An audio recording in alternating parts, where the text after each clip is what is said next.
So today's question is from Vignesh. Vignesh says, Ma'am, I love singing, but I don't have the time to practice it because of office work.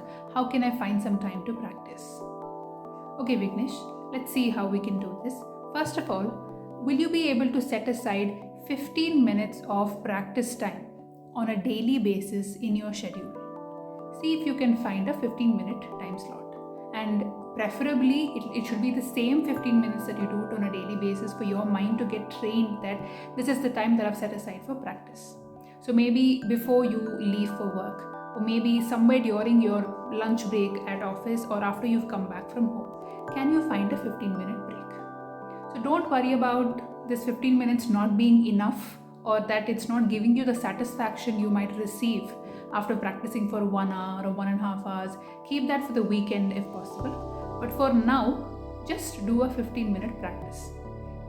I think I remember this famous singer Aruna Sairam. She would say that it's better to do 15 minutes of practice every day than 1 hour of practice on a Saturday or a Sunday.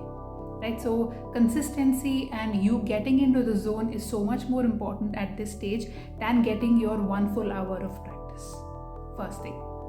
Second thing, can you start thinking about things or the number of things that you're currently juggling? Can you think about dropping a few things that are not so important for you? I'm firstly talking only about the mental energy that it's taking up. Let's say your friend is fighting with someone. It doesn't concern you. They're having some arguments and your friend is coming and telling you about it, and your head is filled with these conversations and arguments that your friend has had with someone else. If it doesn't concern you, can you drop it?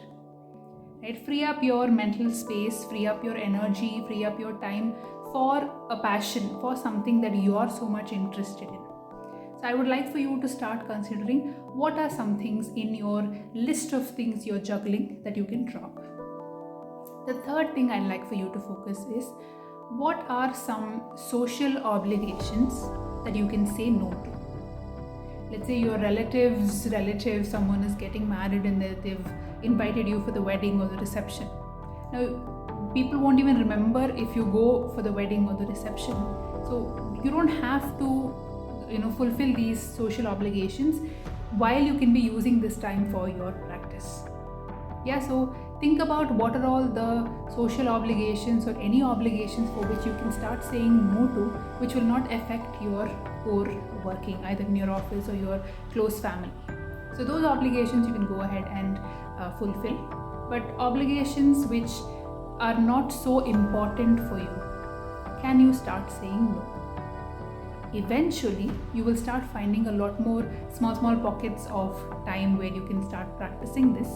I'd also like for you to see if there are certain things in your work that you can rearrange which will give you the time to practice. Let's say now you're currently working from office, so you have to travel every day. Maybe it takes you 2 hours every day back and forth to travel to office. Can you have a conversation with your managers or supervisors to ask them if you can do the same work working from home? So you can save these 2 hours back and forth in traffic, or the amount of time you'll be spending in getting ready and coming back, all of these aspects. So this can get saved if you can have this conversation with your managers eventually.